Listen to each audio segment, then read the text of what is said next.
Oke, rekan-rekan technical audience, kita bertemu lagi di section terakhir dari Mission Critical Confidence di SQL Server 2012. Kali ini kita akan membahas tentang Always On Availability Group. Oke, ini adalah suatu teknologi baru sebenarnya, Always On Availability Group. Jadi ini adalah suatu logical group dari beberapa server yang semuanya running SQL 2012 dengan capability high availability maupun disaster recovery. Oke, dan biasanya untuk satu always on group itu dia mempunyai listener. Oke, beberapa listeners. Dengan listener ini aplikasi akan connect ke listener instead of connect to individual nodes. Oke, dengan demikian apabila terjadi sesuatu dengan nodes-nodes yang terlibat di dalam cluster, aplikasi itu bisa redirect, tanpa melakukan customization atau configuration. Availability group ini bisa dibilang dia adalah enhance capability dari database mirroring. Jadi kalau rekan-rekan sudah mengikuti SQL Server versi sebelumnya, itu ada teknologi namanya database mirroring. Yang bisa kita gunakan untuk skenario disaster recovery maupun high availability. Dia akan melakukan mirroring konten dari primary ke secondary. Cuma kekurangan dari mirroring biasanya adalah ketika primary ini shutdown atau terjadi sesuatu, bagaimana kita bisa redirect ke secondary dari sisi application-nya. Karena kalau dari sisi server, kalau kita sudah menggunakan witness, biasanya servernya langsung failover. Tapi kan problemnya aplikasi ini mungkin belum tahu bahwa servernya sudah failover. Jadi kita harus melakukan beberapa perubahan konfigurasi di sisi aplikasi sehingga bisa failover ke server yang baru, yang secondary. Jadi aplikasi tetap harus dilakukan perubahan sedikit Pak ya, supaya bisa redirect ke server secondary atau failover. Iya, itu yang terjadi di version sebelumnya seperti sebelumnya. itu. Iya, betul. Sebenarnya kalau di version sebelumnya, kalau mereka develop menggunakan .NET Framework, khususnya .NET 2.0 ke atas, itu ada kemampuan untuk mendeteksi failover ini secara otomatis. Tapi tetap di connection string harus di state primary server is IP address A, secondary IP address B, gitu misalnya. Sehingga ketika failover, ketika dia mau connect ke A timeout, dia akan failover ke B. Cuma yang jadi problem biasanya khususnya di level enterprise itu mereka kan punya banyak sekali legacy application. Dan tidak semua legacy application itu punya kemampuan untuk mensupport application redirection dengan perubahan di sisi connection ini. Jadi itu yang menyebabkan kalau solusi baru ini dengan SQL 2012 Always On Availability Group itu akan sangat sesuai digunakan di lingkungan yang banyak legacy application. Karena legacy application akan connect ke listeners, bukan ke node, bukan ke mesinnya. Jadi whatever happen with the nodes, listener akan meredirect dia secara otomatis ke node yang sedang hidup. Jadi teknologi yang kita gunakan adalah Windows Server Failover Cluster. Jadi walaupun ini mirroring, tapi tetap di sisi Windows kita harus membuild Windows Server Failover Cluster, dan listenernya itu akan menjadi service dari si clusternya. Jadi kita connect ke listeners. Terus yang bagus juga dia adalah support untuk file stream, file table, RBS, service broker. Jadi kalau kita develop dengan file stream, file table, itu juga disupport oleh availability group. Ini juga yang di version sebelumnya itu rekan-rekan yang menggunakan file stream ini agak terkendala kalau mereka mau memanfaatkan database mirroring. Karena file stream itu tidak disupport oleh database mirroring di version sebelumnya. Nah, terus satu lagi yang sangat menarik adalah kalau di availability group always on itu secondary machine-nya itu bisa dibuat aktif. Kita sebutnya active secondary. Jadi biasanya kalau yang suka jadi pertanyaan dari financial department kan how to justify the cost of passive machine di DR skenario gitu ya. Berarti machine itu tidak terutilisasi. Tapi kalau pakai always on, secondary machine-nya ini bisa dimanfaatkan untuk readable secondary replika. Jadi misalnya di skenario reporting, semua report itu bisa di redirect ke secondary. Jadi tidak mengganggu main transaction yang di primary. Oke, jadi secondary-nya bisa dimanfaatkan sebagai DR, dan pada saat yang bersama juga bisa dimanfaatkan untuk read only operation. Oke. Terus kita juga bisa pakai secondary ini untuk backup. Oke, jadi ini mengurangi maintenance downtime di primary ya. Jadi kita punya banyak secondary, kita bisa backup dari secondary, dan backupnya akan selalu sync dengan primary. Oke. Nah ini tentang lebih detail tentang listeners yang saya sudah singgung tadi di depan. Jadi setiap kita membuat availability group, nanti salah satu komponen yang harus dibuat adalah listeners. Oke, jadi application akan connect ke listeners. Oke, jadi application nggak perlu tahu ini node A, node B, atau node C, itu transparent. Dia akan connect langsung ke listeners, sehingga ketika terjadi sesuatu dengan primary, dia akan terjadi seamless redirection. Ya, application akan langsung connect ke listener, dan listener akan melakukan detection node mana yang sedang beroperasi pada saat itu. Oke. Oke, sekarang kita akan coba demokan always on availability group.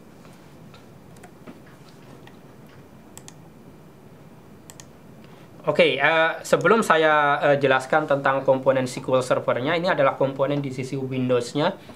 Jadi Windows-nya itu sudah kita setup dengan menggunakan Windows Server Developer Cluster. Kalau kita lihat di sini, saya ada 3 node, oke, Gatot-Kaca, Nakula, dan Sadewa. Oke, jadi di tiap node ini sudah terinstall SQL Server. Oke, kemudian network-nya juga kita ada 2 network, dan tiap network itu ada 3 machine yang terlibat di situ dari semua nodes tadi. Oke, nah sekarang kita pindah ke SQL-nya. Oke, jadi sekarang saya sedang ada di node connect ke node pertama, Nakula. Oke, saya punya database di sini AdventureWorks 2012. Di sini database-nya kosong di node 2. Di sini juga database-nya kosong. Jadi secondary-nya ada 2. Oke, Gatot-Kaca dan Sadewa akan jadi secondary, dan database-nya masih kosong di sini.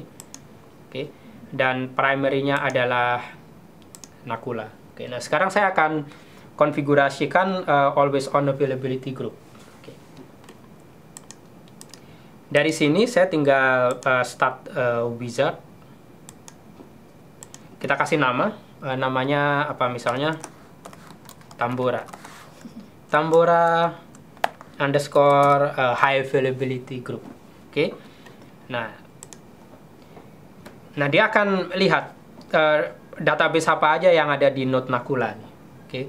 Kebetulan di sini saya punya 2 database, AdventureWorks 2012 dan Test. Oke, yang Test itu nggak meet prerequisite. Yang AdventureWorks 2012 sudah meet prerequisite dan dia siap untuk dikonfigurasi. Oke, kita klik di sini.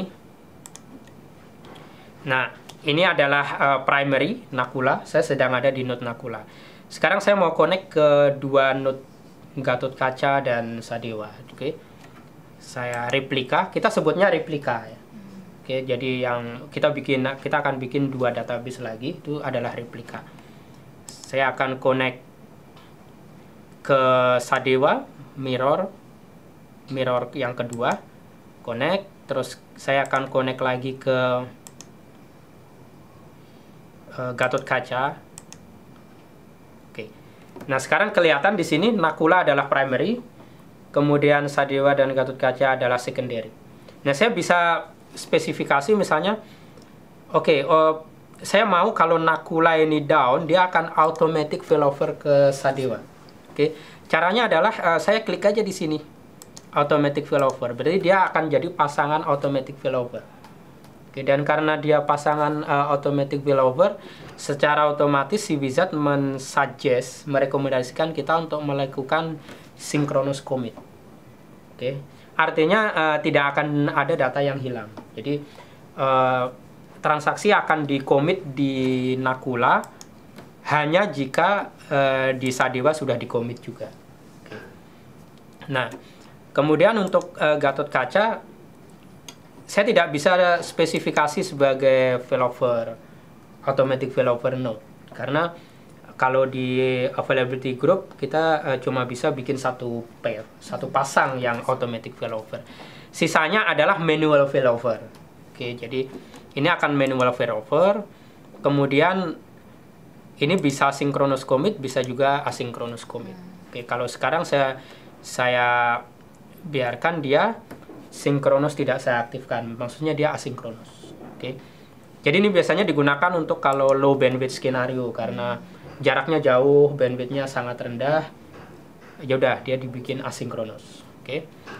Nah, kemudian saya mau yang ini bisa juga dibaca, read only. Oke, jadi kalau ada report segala macam, connect-nya ke second node Nakula. Oh sorry, second node Sadewa. Oke, untuk main transaction dia akan connect ke Nakula. Oke, that's it. Kemudian ada endpoint, berarti di portnya adalah ini yang harus dibuka di firewall. Kemudian backup preference, saya akan melakukan backup di secondary misalnya, biar primary-nya tidak terlalu berat. Listener, saya akan create listener di sini. Namanya misalnya Oke. Portnya defaultnya SQL Server adalah 1433. Kemudian saya akan bikin static IP. Oke, saya akan taruh di IP 192.168.10.100 misalnya. Oke. Jadi nanti client application akan connect ke ini Tambora minus HAG. Oke, dia tidak akan connect ke Nakula atau Sadewa. Oke. Next, dia akan ditaruh di sini backupnya. Oke, kita lihat. Oke, everything successful. Nah, setelah successful, nanti akan kita lihat di Gatot-Kaca dan Sadewa akan ada tambahan database yang menjadi replika. Oke, kita tunggu sebentar. Oke.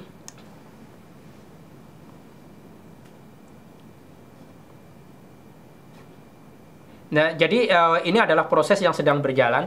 Kalau ada apa-apa yang terjadi in the middle of the process, itu ada lognya. Jadi sangat membantu. Misalnya fail di sini, kita klik di sini, nanti akan kelihatan lognya yang menyebabkan dia error apa. Oke, ini dia bilang ada critical. Oke, it's not ready for automatic failover, nggak masalah. Biasanya nanti kalau kita refresh, dia akan oke. Kita tes saja. Oke, synchronize. Kita refresh juga yang ini. Oke, belum synchronizing. Kita refresh yang ini. Karena biasanya mungkin ada problem di network segala macam. Oke. Nah, kita lanjut aja di sini. Di sini dashboardnya yang sangat memudahkan untuk melihat apa yang sedang terjadi. Tadi waktu selesai dikonfigur kan masih merah. Tapi setelah kita tunggu sebentar, dia berhasil recover. Sekarang semua udah green. Oke, jadi semua healthy. Oke. Nah, sekarang saya akan demokan, misalnya saya connect ke Tambora HAG. Ke listeners-nya, bukan ke node-nya. Oke, jadi ini saya sedang connect ke listeners. Dan saya nggak perlu tahu ini node mana sih sebenarnya yang sedang hidup gitu. Jadi kalau saya lakukan query di sini, oke, simple aja. Select star from ini, berarti saya sedang connect ke listeners. Misalnya dengan sengaja saya lakukan failover di belakang ya. Oke, di sini. Oke, Oke, saya failover. Jadi kalau di real world biasanya server utamanya mati, terus dia akan failover ke secondary, mungkin karena power shutdown atau whatever. Oke, dia akan failover ke Sadewa. Oke, Sadewa connect. Nah, ketika dia terjadi failover, saya bisa lihat di sini. Oke, nanti saya harusnya saya bisa reconnect secara otomatis juga. Oke, ke secondary nodes-nya. Sorry. Nah, di sini. Oke, jadi tinggal saya new query aja, saya drag and drop ini. Saya tes apakah saya sudah bisa connect secara otomatis. Oke, jadi dia udah bangun. Oke, karena saya connect ke listener. Oke, mungkin ada jeda 1-2 second, tapi kalau ini sepertinya cukup cepat. Oke, jadi walaupun dia udah failover ke secondary, saya tetap bisa reconnect. Oke, jadi itu demo untuk always on availability group. Oke, jadi rekan-rekan bisa explore lebih jauh. Kita punya banyak sekali resource di sini. Ada beberapa links untuk SQL Server Launch. Kemudian rekan-rekan bisa download dan cobain labs-nya juga di Microsoft Virtual Academy untuk Mission Critical Confidence juga. Materinya banyak sekali di sana. Ya. Demikian sesi SQL Server 2012 untuk Mission Critical Confidence. Silahkan dibuka link-link yang tersedia, microsoft.com SQL Server itu untuk informasi detail mengenai SQL Server. Kemudian untuk keterangan lebih detail mengenai SQL Server Launch, karena SQL Server 2012 ini sudah di launch tanggal 7 dan 8 Maret ya. General availability-nya di tanggal 1 April, jadi bisa diakses juga. Dan satu lagi MVA atau Microsoft Virtual Academy, itu untuk sesi lebih detail mengenai Mission Critical Confidence. Sekian dari kami, semoga bermanfaat. Terima kasih.